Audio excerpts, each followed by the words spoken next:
एक सही हकदार नेता एक बागी और ताकतवर शासक के साथ समझौता क्यों करेगा? ये एक ऐसा सवाल है जो पहली नजर में मतलब कमजोरी लगता है, या शायद उसूलों से समझौता। पर क्या हो अगर ये फैसला कमजोरी नहीं बल्कि एक बहुत गहरी और मुश्किल बुद्धिमत्ता का सबूत हो? हाँ, और ये सवाल आज भी उतना ही मौजू है। अक्सर हम ताकत को सीधी कार्रवाई से जोड़ते हैं, लेकिन इतिहास हमें सिखाता है कि कभी-कभी पीछे हटना या समझौता करना वो कहीं ज्यादा दूर की सोच और असल ताकत का सबूत हो सकता है। और यही सवाल हमें इस्लाम के इतिहास के एक बहुत ही नाजुक और अक्सर गलत समझे जाने वाले मोड़ पर ले जाता है। बिल्कुल। आज हम इमाम हसन और मुआविया के बीच हुई उस मशहूर सुलह के पीछे की वजहों की गहराई में उतरेंगे। और हमारी ये पूरी पड़ताल बिहार अल अनवार नाम की किताब के वॉल्यूम 44 चैप्टर 18 में दिए गए विवरण पर आधारित है। तो हमारा मकसद सिर्फ घटनाओं को दोहराना नहीं है। नहीं, बिल्कुल नहीं। हमारा मकसद है उस सोच को समझना जो इस ऐतिहासिक फैसले के पीछे थी। मतलब ये सिर्फ एक राजनीतिक मजबूरी थी या इसके पीछे कोई गहरी धार्मिक हिकमत थी, जमीनी हकीकतें थीं और भविष्य के लिए एक सोची समझी रणनीति। सही बात है। तो चलिए इस उलझे हुए लम्हे की परतें खोलते हैं। तो शुरुआत करते हैं उस माहौल से। इमाम हसन ने जैसे ही सुलह का ऐलान किया, उनके अपने ही लोगों में एक तूफान सा खड़ा हो गया। लोग उनसे सीधे सवाल कर रहे थे। कुछ तो बहुत नाराज थे। हाँ, कुछ तो नाराजगी में उन्हें मोमिनों को जलील करने वाला तक कह रहे थे। उनका सीधा सा सवाल था, आप हक पर हैं, आप पैगंबर के नवासे हैं, तो फिर आपने एक ऐसे शख्स से सुलह कैसे कर ली जिसे आप खुद एक बागी और गुमराह शासक मानते हैं? और इन सवालों के जवाब में इमाम हसन ने जो सबसे पहली और बुनियादी बात कही, उनके पूरे फैसले का मतलब निचोड़ है। उन्होंने कोई राजनीतिक सफाई नहीं दी। उन्होंने पलटकर लोगों से एक सवाल पूछा। क्या सवाल था? क्या मैं अल्लाह की तरफ से उसकी मखलूक पर एक हुज्जत और अपने वालिद के बाद तुम पर एक इमाम नहीं हूं? ये एक बहुत गहरा सवाल है। वो कह रहे हैं कि इस फैसले को समझने से पहले तुम्हें मेरी हैसियत को समझना होगा। तो यहाँ इमाम होने का ठीक ठीक मतलब क्या है? क्योंकि ये सिर्फ मतलब एक लीडर या कमांडर होने से तो कहीं ज्यादा है ना? बहुत ज्यादा। इस किताब में इस बात पर जोर दिया गया है कि इमाम हसन ने पैगंबर मोहम्मद की एक हदीस का हवाला दिया जो उनके और उनके भाई इमाम हुसैन दोनों के बारे में थी। अच्छा। हसन और हुसैन दो इमाम हैं, चाहे वे खड़े हों या बैठे हों। हाँ, खड़े होने का मतलब है जंग करना, क़याम करना, और बैठने का मतलब है सुलह करना या खामोशी इख्तियार करना। अच्छा, तो वो ये कह रहे थे कि मेरी हालत चाहे जो भी हो, मैं जंग में हूँ या सुलह की मेज पर, मेरी हैसियत एक इमाम की ही रहती है। बिल्कुल। और मेरे फैसले पर सवाल नहीं उठाया जा सकता क्योंकि वो अल्लाह के हुक्म के तहत है। ये तो अपने मानने वालों से एक बहुत बड़े स्तर के भरोसे की मांग है। हाँ, ये एक असाधारण मांग है। वो असल में कह रहे थे कि तुम सिर्फ वो देख रहे हो जो सतह पर है, जबकि मैं वो देख रहा हूँ जो पर्दे के पीछे है। इस स्रोत में एक जगह बहुत साफ तौर पर कहा गया है, वह जो कुछ उन्होंने किया उसे ज्यादा जानते हैं। अगर उन्होंने ऐसा न किया होता तो जमीन पर एक बहुत बड़ा मामला घटित हो जाता। ये वाक्य हमें बताता है कि ये सुलह किसी आने वाली तबाही को टालने के लिए थी, एक ऐसी तबाही जिसे आम लोग देख नहीं पा रहे थे। ठीक है, तो पहला तर्क हुआ उनकी अपनी दैवी अथॉरिटी, मतलब इमामत का। लेकिन क्या सिर्फ यही वजह काफी थी? क्योंकि लोग तो जाहिरी हालात देख रहे थे। क्या उन्होंने अपनी बात को समझाने के लिए कोई और मिसाल, कोई ऐतिहासिक सबूत पेश किया? बिल्कुल। वो जानते थे कि सिर्फ अपनी हैसियत का हवाला देना काफी नहीं होगा, इसलिए उन्होंने लोगों को इतिहास के उन वाकयात की याद दिलाई जिन्हें वो सब मानते थे। जैसे कि उन्होंने अपनी इस सुलह की तुलना सीधे पैगंबर मोहम्मद की उन संधियों से की जो उन्होंने जमरा और अशजा जैसे कबीलों और सबसे बढ़कर मक्का के लोगों के साथ हुदैबिया के मौके पर की थी। हुदैबिया की संधि, ये तो एक क्लासिक उदाहरण है। उस वक्त भी बहुत से सहाबा नाराज थे। उन्हें लग रहा था कि ये मुसलमानों के लिए कमजोर समझौता है, लेकिन बाद में वही संधि इस्लाम की सबसे बड़ी जीत की वजह बनी। एग्जैक्टली। और इमाम हसन ने यहाँ एक बहुत ही बारीक नुक्ता उठाया। उन्होंने समझाया कि जिन लोगों से पैगंबर ने सुलह की थी वो तो वही यानी रेवलेशन के मुनकिर थे। मतलब वो इस्लाम की बुनियाद को ही नहीं मानते थे। हाँ, जबकि मुआविया और उसके साथी कुरान की तफसीर मतलब इंटरप्रिटेशन के मुनकिर थे। तो वो कह रहे थे कि अगर पैगंबर ने उनसे कई बड़े मुनकिरों से हालात के तहत सुलह की थी तो मेरा ये फैसला गलत कैसे हो सकता। ये एक बहुत मजबूत तर्क है। लेकिन इसके बाद लेखक हमें एक और भी ज्यादा शक्तिशाली मिसाल की तरफ ले जाते हैं, खिज़र और मूसा की कहानी। हाँ, और ये मिसाल शायद सबसे ज्यादा मौजू थी। ये कहानी तो कुरान में भी है और हमेशा से रहस्य और गहरी हिकमत का प्रतीक रही है। सही बात है। खिज़र ने 3 काम किए जो ज़ाहिरी तौर पर बिल्कुल गलत लग रहे थे। एक गरीब की कश्ती में छेद कर दिया, एक बेगुनाह लड़के को मार डाला और एक ऐसे गांव में दीवार बना दी जहां के लोगों ने उन्हें खाना तक नहीं खिलाया था। बिल्कुल। और पैगंबर मूसा, जो खुद अल्लाह के एक बड़े पैगंबर थे, इन कामों के पीछे की हिकमत को नहीं समझ पाए और बार बार सवाल करते रहे। तो इमाम हसन खुद को खिज़र की जगह और अपने नाराज साथियों को मूसा की जगह रख रहे थे। हाँ, वो कह रहे थे कि जैसे मूसा को खिज़र के काम गलत लग रहे थे क्योंकि वो उनके पीछे का मकसद नहीं जानते थे, वैसे ही तुम्हें मेरा फैसला गलत लग रहा है क्योंकि तुम इसके पीछे की गहरी वजह से नावाकिफ हो। ये कहना कि मुझ पर भरोसा रखो, भले ही तुम्हें मेरा काम अभी समझ ना आ रहा हो, ये भरोसे की आखिरी हद है। वो लोगों को ये समझा रहे थे कि हर काम का नतीजा फौरन नजर नहीं आता। कुछ फैसलों का असर बहुत बाद में जाहिर होता है। ठीक वैसे ही जैसे खिज़र के कामों का असल मकसद बाद में सामने आया। ये हिकमत और मिसालें तो ठीक हैं, लेकिन ये सब कुछ हद तक मतलब अकादमिक और धार्मिक तर्क हैं। जमीन पर तो एक जंग चल रही थी, लोग मर रहे थे। क्या स्रोत इस बात पर भी रोशनी डालता है कि उस वक्त के असली प्रैक्टिकल हालात क्या थे? हाँ, और यहीं पर यह कहानी एक बहुत ही चौंकाने वाला और अच्छा, इमाम हसन का एक बयान इस पूरी स्थिति को साफ कर देता है। उन्होंने कहा, अल्लाह की कसम, अगर मैंने यह शांति संधि न की होती तो जमीन पर हमारे शियों में से एक भी नहीं बचता, सब कत्ल कर दिए जाते। एक मिनट, ये तो बहुत बड़ा दावा है। वो ये नहीं कह रहे हैं कि हम जंग हार जाते, वो कह रहे हैं कि हमारी नस्ल ही खत्म कर दी जाती। क्या ये डर सिर्फ एक अंदेशा था या नहीं? इसके पीछे बहुत ठोस वजह थी, और वो वजह बारी दुश्मन से ज्यादा खतरनाक थी। वो क्या थी? वो थी अंदरूनी गद्दारी। ये किताब हमें बताती है कि मदाइन नाम की जगह पर उनके अपने ही लश्कर के कुछ लोगों ने उन पर जानलेवा हमला किया, उन्हें जख्मी कर दिया और उनका सारा सामान लूट लिया। जी, उनके अपने लोगों ने? ये तो अविश्वसनीय है। ये तो पूरी तस्वीर ही बदल देता है।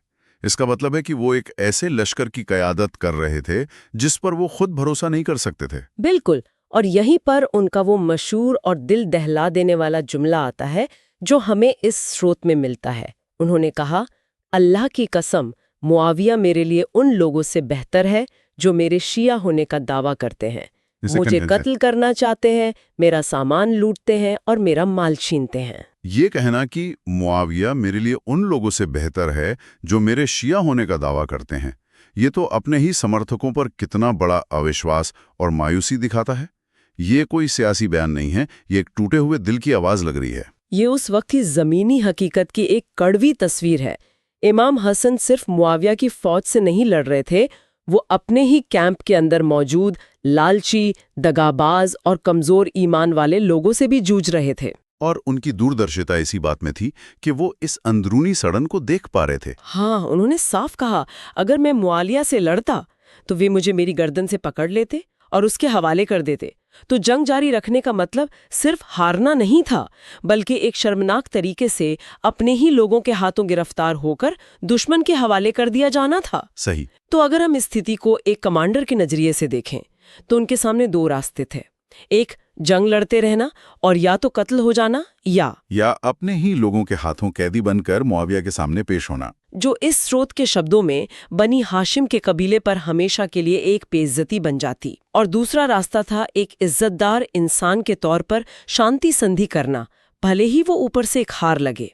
उन्होंने दूसरा रास्ता चुना ताकि एक कौम का वजूद और कबीले की इज्जत बाकी रहे। बिल्कुल ठीक है, तो अब ये साफ है कि सुलह एक मजबूरी बन चुकी थी जो अंदरूनी हालात ने पैदा की थी। ऐसे मुश्किल हालात में जहां वो एक बेहद कमजोर स्थिति से बातचीत कर रहे थे, क्या वो अपनी कोई शर्त मनवा पाए? मतलब उस सुलहनामे में था क्या? हाँ, यूसुफ बिन माजिन अल रासी के हवाले से ये किताब कुछ खास शर्तों का जिक्र करती है और ये शर्तें बहुत कुछ बताती हैं। जैसे कि पहली शर्त थी कि मुआविया खुद को अमीर अल मुमिनीन यानी मोमिनों का सरदार नहीं कहेगा। ये बहुत दिलचस्प है। इसका मतलब है कि इमाम हसन ने राजनीतिक सत्ता तो छोड़ दी, लेकिन धार्मिक वैधता मुआविया को नहीं दी। सही। ये एक बहुत बड़ी सांकेतिक जीत थी। वो कह रहे थे कि तुम बादशाह बन सकते हो, लेकिन खलीफा या इमाम नहीं। बिल्कुल।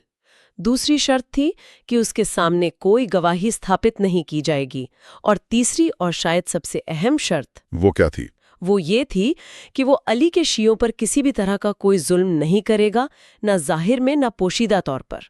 उनके जान, माल और औरतों को अमान देगा। और कोई माली शर्त भी थी। हाँ, चौथी शर्त माली थी। मुआविया जमल और सिफीन की जंगों में मारे गए लोगों के बच्चों में 10 लाख दिरहम तकसीम करेगा, जो दराबजर्द के टैक्स से लिए जाएंगे।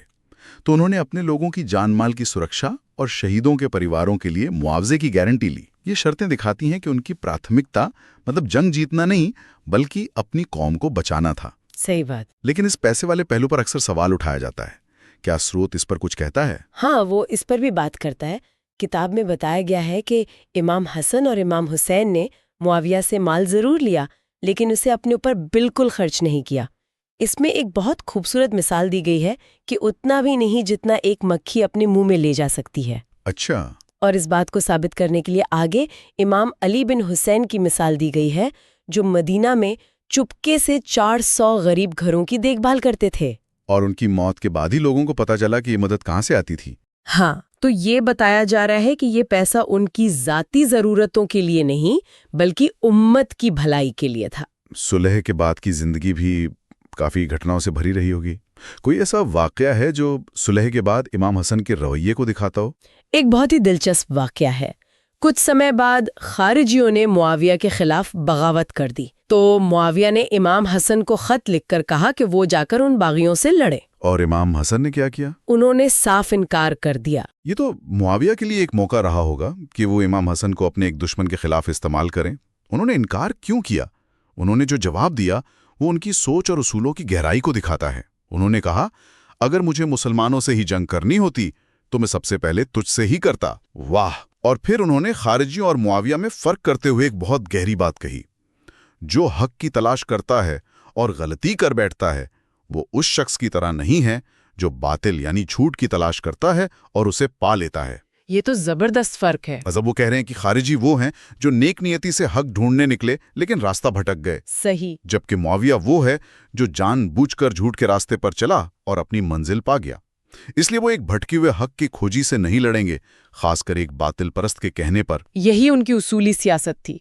उन्होंने सत्ता छोड़ी थी, अपने उसूल नहीं। तो ये सुलह एक टैक्टिकल रिट्रीट थी, एक जरूरी कदम था।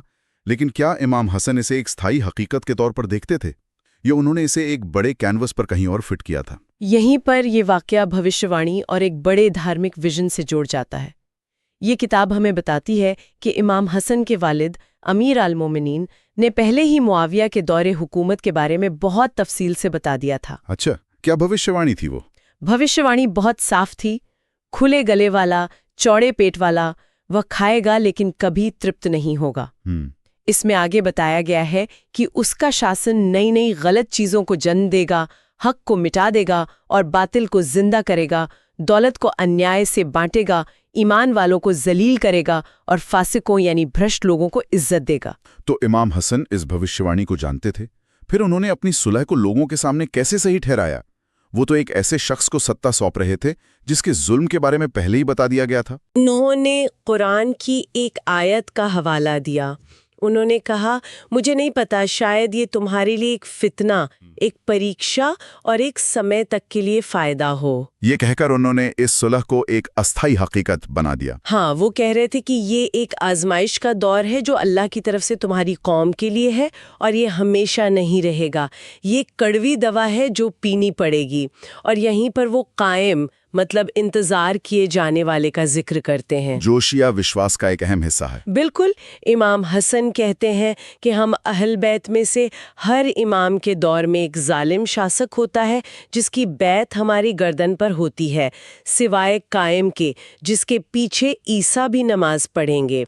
इस तरह वो इस एक ऐतिहासिक घटना को एक बहुत बड़े धार्मिक और भविष्य के विश्वास से जोड़ देते हैं। एक उम्मीद दे रहे हैं कि जुल्म का ये दौर आखिरी नहीं है और एक वक्त आएगा जब इंसाफ कायम होगा। सही। तो अगर हम इस पूरी चर्चा को समेटें तो इमाम हसन की सुलह कोई एक वजह का नतीजा नहीं थी। ये एक बहुस्तरीय फैसला था। एक तरफ अल्लाह की तरफ से मिली हिकमत थी, जिसे आम लोग नहीं समझ सकते थे। दूसरी तरफ अपने मानने वालों के पूरे समुदाय को कत्लेआम से बचाने की जिम्मेदारी थी। और तीसरी और शायद सबसे तकलीफदेह वजह, अपने ही साथियों की तरफ से गद्दारी का यकीनी खतरा। और इन सब के ऊपर एक हारी हुई लड़ाई में बेइज्जती से कत्ल या कैद होने के बजाय एक इज्जतदार समझौते को तरजीह देना था, ताकि बनी हाशम का वकार और इस्लाम का मुस्तकबिल बाकी रहे।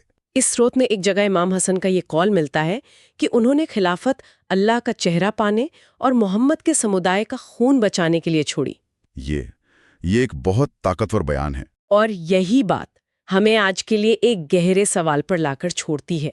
इतिहास के ऐसे निर्णायक मोड़ों पर जब उसूल और वजूद के बीच चुनाव करना हो, तो सच्ची बुद्धिमत्ता किसमें निहित होती है? क्या एक नेता की सबसे बड़ी जिम्मेदारी अपने आदर्शों को हर कीमत पर बनाए रखना है, चाहे नतीजा पूरी तबाही हो, या अपने लोगों के जीवन को बचाना है, भले ही इसके लिए एक ऐसा समझौता करना पड़े जिसे दुनिया कमजोरी समझ सकती है?